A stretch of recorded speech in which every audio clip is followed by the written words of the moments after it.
Hey folks, Craig Danger, vinyl record player. Oh, you know what? We're gonna cap off this top 18 of 1974 sleeper picks, 50-year-old records. You're gonna wanna buckle up.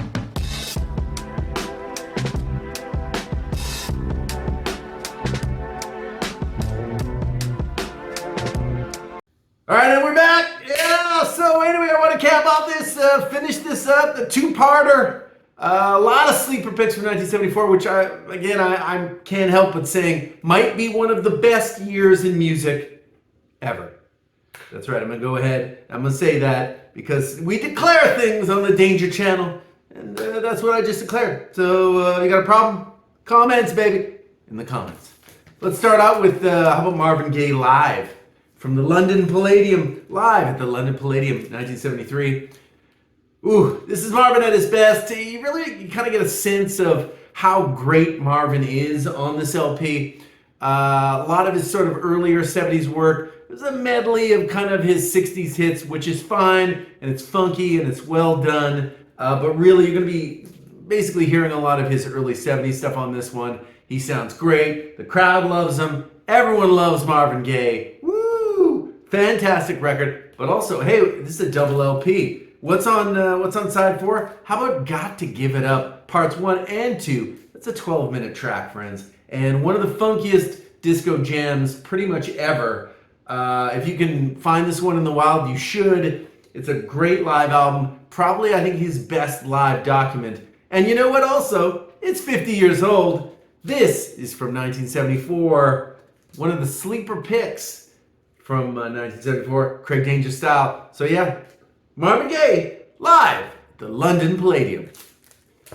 This is, if you're a person who tunes into the channel now and again, you'll know that I've been banging on, as they say, about Laura Lee's I Can't Make It Alone from 1974. This, of course, would be her final LP on the Invictus label, previously on Hot Wax. Of course, Hot Wax, Invictus would be where Holland Dozier Holland would go after Motown. Basically, had some issues with writing tons and tons of hits and also not getting very well paid at Motown. Opened up their own label. Long, ugly story. But one of the bright spots is by far Laura Lee. Actually previously dated not Marvin Gaye, but Al Green, as a matter of fact. This album is fantastic. Key track on this one is, of course, We've Come Too Far to Walk Away. Featuring, I believe, possibly the best pedal steel I've ever heard on a soul record. That's a fact. I believe actually Sneaky Pete Kleinow might even be on this jam. I'm not 1,000%, but I'm a good 100. So we'll roll with that. Anyway, if you can find this one still hasn't been re-released. I'm not sure if you can buy it on compact disc, but if you do happen to see it in a record store, grab this one. Really good album. Check it out. Laura Lee, I Can't Make It Alone, 1974 on the Invictus label. That's what the Invictus label looks like. And speaking of Al Green, how about Al Green Explores Your Mind, also from 74, a 50-year-old record here. You know what? Explores Your Mind, I'm going to go ahead and say is kind of the final really, really good album from Al Green's sort of legendary period, which I kind of count between, say, 71 and 75. This, of course, is from 74. This one's got Sha La La on it. As far as singles, that's probably about it. But overall, really good album back to back. You can tell that there are some jams where he's trying to kind of move beyond the high studio band sound.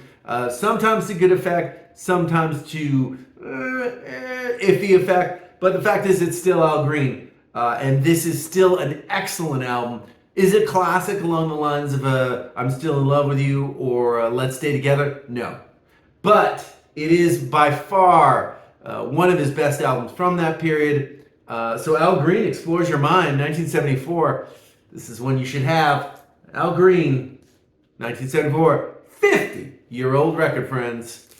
Listen, I've talked about this one so much that it's crazy. Obviously, Long As There's You, Babe, I Got Love. This guy is an LA soul guy, famous for I Want to Do Something Freaky to You, which is, of course, a classic. But he does a couple of really interesting things on this one. Keep It in the Family, of course, is very much like I'll Take You There from the Staple Singers. But yeah, this is, I think, one of his better albums from 74. Keep It in the Family, unsung heroes of LA soul in the 1970s.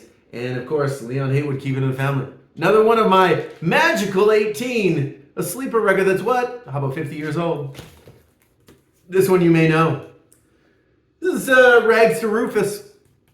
Rufus featuring Chaka Khan. Of course, everyone knows Tell Me Something Good, which of course is a Stevie Wonder jam, covered by Chaka Khan and Rufus. This is kind of their coming out album. Back to back, cover to cover. This is actually a really great album. I just listened to it the other day. Fantastic sound. Chaka is already on fire, and frankly, after this, it would be mostly it would be basically Chaka and Rufus kind of dominating the charts. But again, Tell Me Something Good is kind of the key track on this one. 50 years old, this record, and still a smoking classic. Rufus and Chaka Khan.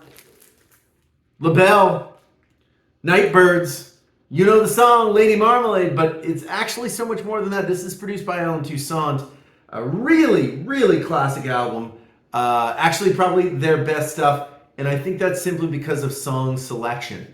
And basically throughout this, really, really good songs. It's a great cover-to-cover album. I can't say that about every single LaBelle album, which you may have heard 1,000 times. It's still a banger, though. Still a banger. Doesn't matter how many times it's been heard. This whole album is actually really good. So yeah, LaBelle, Nightbirds, 1974. Oh, Legend of Soul right here. Millie Jackson Caught Up. This one would be her real, I think, serious breakthrough album. Basically all cheating songs. One side of the album, Millie is the lady cheating, and the other side, she's the wife. Basically, she does ton of great jams, sort of encapsulated by If Loving You Is Wrong, I Don't Want to Be Right. Also featuring actually a little bit of a rap. She likes the monologues, a la a Barry White monologue, except she's talking about cheating and about, hey, you may have the papers on your man, but I've got your man. But again, this is, if you're looking for an entry point into Millie Jackson, Caught Up is good as it comes. The production here is solid, and it's a great album, cover to cover. So, Millie Jackson Caught Up. It's a cheating record, but don't cheat yourself. Pick this up. 50-year-old record, this one. Curtis Mayfield. He would actually put out 2 albums this year. I managed to pick this one up for 5. This is a Can't Find a Way from 74. Also, again, a 50-year old record, but yeah, it's Love Me right in the pocket that just sort of kicks this one off with a blazing fire. But the fact is that, yeah, this whole album is really good. I've seen it recommended a few times in the vinyl community. But yeah, I picked it up. I'm like, $5? Come on, you know I got to get that. And this is really a really good album. I would say don't sleep on Curtis Mayfield post Superfly, because there are, frankly, the guy's really good up until the 80s, but this is still, I consider, very much peak period. Got to Find a Way, Curtis Mayfield, it's a classic. And to close it out, we got one more. We got Betty Wright. How about Danger High Voltage from 1974? This one, you know what? This is not my favorite of Betty Wright's LPs. That would be her, I guess it would be their second or third LP, which is I Love the Way You Love from 1973, I believe, maybe 72. But you know what? This one from 74 is pretty banging. This one's got Where Is the Love? A lot more rockin' of an LP, actually. Sort of along the lines of a bluesier, sort of rockin' sound for Betty. But, I mean, Betty looking good, and she's also sounding good on this record. Where Is the Love was the big hit on this one. But you know what? On the Alston label, really good record and worth a pickup. This is, of course, a repress. If you can get an original pressing, you should buy it. But likely that you might have to get a repress like this one. But again, beautiful record. Anything by Betty Wright up, I would say, until about 78, when she goes full disco, is something you want to pick up. And of course, Danger High Voltage. No doubt. It's a must-have. And you know what? Abbreviated version on this one. So again, like, subscribe. You like the video? Everything good comes to you. You subscribe. That lottery ticket you just bought, is that a winner? I think it might be. But at any rate, thank you for watching second part of this 18 sleepers from 1974, 50-year-old records. I've been Craig Danger, and I will see you on the next one.